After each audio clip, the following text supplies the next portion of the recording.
Hi everyone, my name is Bevelyn and I am a singing coach. So for those of you who follow me, you will know that I really don't do reaction videos, but after watching this particular video, I realized that oh my god, I really have to do a response video to it.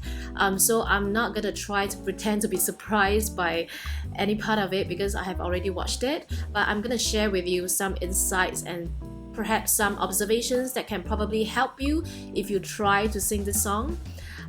Okay, but before we get into that, just a little bit of tidbit information. This song was actually first released and recorded in 1999, which is about 20 years ago if you think about it. So it was first recorded by Celine Dion and Andrea Bocelli. And if you listen to the original recording, there was a lot of reverb compared to what you hear in modern days recordings. So I actually prefer that because I feel that it gives a more dreamy kind of feeling, especially for a song like The Prayer. That key was actually in F key, and for this particular key, it is actually in E flat key. So I am not sure why they actually lower the key by 2 keys, but I would suppose is to make sure everybody is comfortable, because it's not about me when it comes to a group singing. You have to make sure that it's the best key for every single singer and every single artist. And for this song, E flat is the best key. So are you ready? We're going to listen to this song together, okay? And so we start off the video with Lang Lang's piano playing. If you don't know who Lang Lang is, he is an international pianist, a very famous one who's known for his dynamics and his expression when he plays. I pray you'll be alright. It's by Queen. And watch us where we go. And watch us where we go.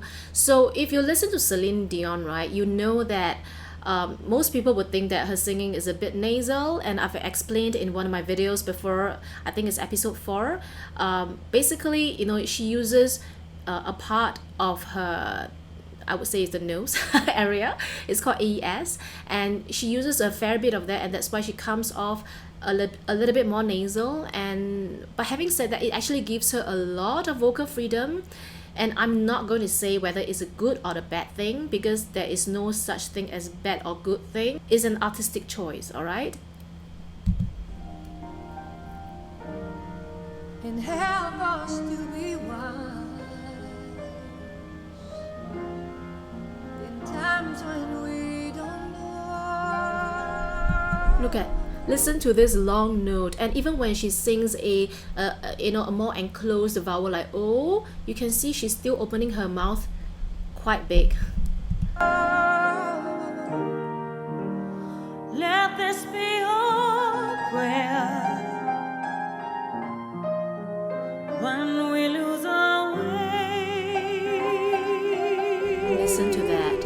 I have to say that when I first hear Lady Gaga sing this particular line, I was shocked because I think we seldom hear Lady Gaga sing like that. We usually listen to her singing, in her chesty voice, her great mix of voice and her belty sounds, high pumping energy mostly. Yeah, and we hardly hear her sounding vulnerable, like how she does here. And that's why when I first hear her sing the song I'll Never Love Again, I was very shocked. I mean, if you go and listen to her song, if you go and listen to this song, the first chorus, she was using a lot of head voice and she was so vulnerable. It's so beautiful. Lead us to a place, guide us with your grace. Alright, so John Legend is I don't know where he is. I would assume he's in his house. I don't know why he's not recording this in a studio. Maybe he doesn't have access to them. I'm not sure. I mean, we don't know the full story, right? But if you can hear, I'm sure you can hear the difference and this is what we call the miking technique. So if you use different microphones, it will sound different. And for John Legend, because he's not using a condenser microphone like the other artists, you can hear more ambience sound, ambience noise in his recording. But having said that, John Legend is John Legend. You can't find fault with his singing, right? I just find it a pity that for this particular song, he is not given a higher, a line that is, you know, in his higher vocal range, which is where the most mesmerizing part of his voice is. So that to me is a pity. However, for the lines that he's being assigned to, I thought that he does a great job, you know, with the chesty kind of singing. Give us faith so we'll be saved. Sogniamo un mondo senza più violenza, un mondo di giustizia e speranza. Alright, so what I want to point out about Andrea Bocelli is that if you observe all the bodies of all the artists in this song, right?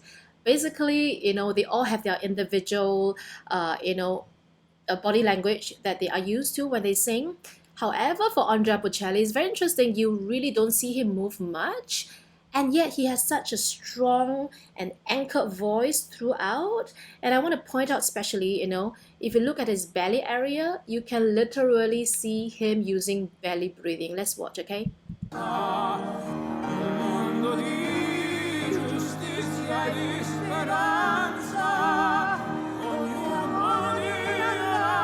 Now look at Celine Dion. Oh my god, this is her usual stance of preparing for high notes that are about to come. So what we call this is called anchoring. So you can see she's bracing her body, anchoring her body, you know, to sing the next high notes.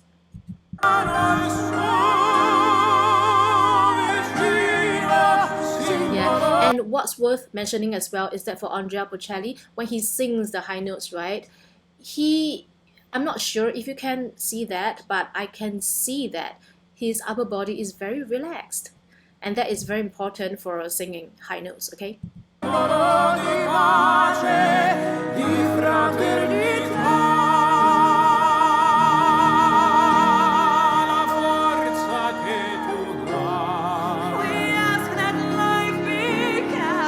Alright, so for Lady Gaga, this is really interesting because this line is really energetic, you know. We ask the life be kind. So if you are singing it, you know, just without your hands, the right expressions may not come about. So you watch how she sings. She's almost like throwing some weight away from her while she does this action. You can try this now, you know.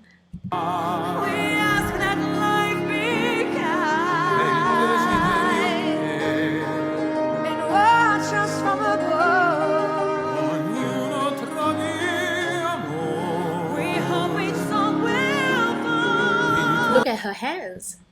She's doing this. It's almost like trying to push something away from her. But remember, when you push something away, you know, you are exerting force, and that helps you to actually sing it a bit more powerfully. All right, you can try it too. Alright,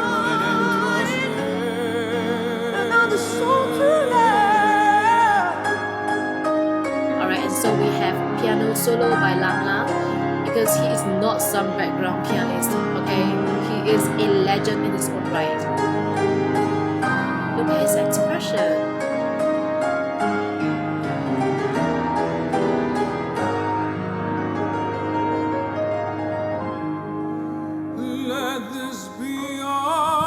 Look at the mouth opening. For those of you who are learning singing, you know this is what I want.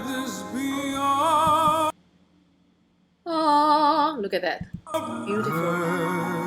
Let this be your prayer. Just like every child. Just like every child, need to find a place. Guide us with your grace. This is actually the part that I like. I mean, if you don't listen closely, you might just, you know, let it go over you very fast like that.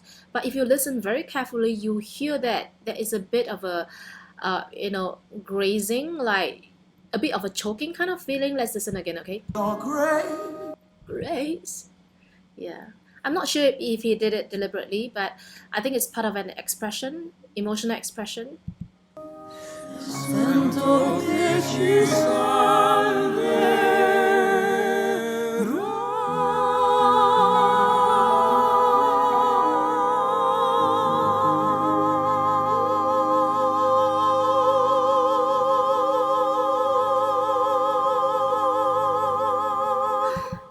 Every time I listen to this part, right? I mean, this is the part of the song that I keep repeating and repeating and repeating because it's just so beautiful, the blending of the voices, the vibrato, everything was on pitch, on key, everything was so good. And emotional expression. Let's listen again.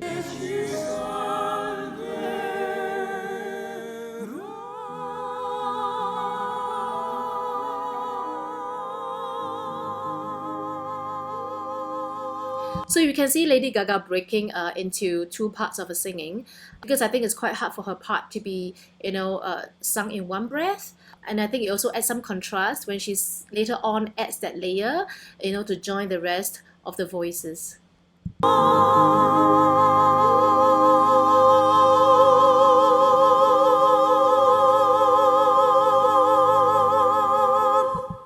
And observe how she tries to approach the note. She was trying to be very vulnerable and intimate, as if approaching the note with caution, because she wants to be so careful and so soft with treating the first note. And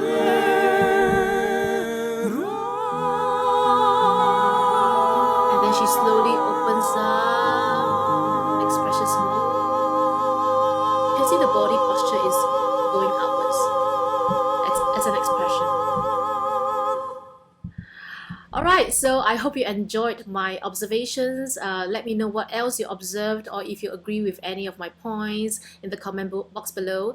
And I'm really happy that there's this version now, because I think what we need is more positive and hopeful songs like that. It is also very interesting for me to hear, 4 different artists. I would say, for me personally, I would categorize, Celine Dion and Andrea Bocelli as more classically trained singers, even though I think I came across somewhere that Lady Gaga, was trained classically as well. I'm not sure if she was trained as a classical pianist or, vocal-wise, she was also trained classically. I'm not very sure about that, but if we take her as a pop singer, pop singer, I would say that you can hear that there is a difference between the head resonance of Celine Dion and Andrea Bocelli and Lady Gaga and John Legend. Now, don't get me wrong, I wouldn't say that they are not good. It's not judgmental, but it's more for you to listen to, that there is a difference, in the usage, in the amount of usage of head resonance when these artists sing different songs. And I think for you need to find what is unique to your voice. It's something for you to explore. Alright, thank you for watching the video with me and see you soon.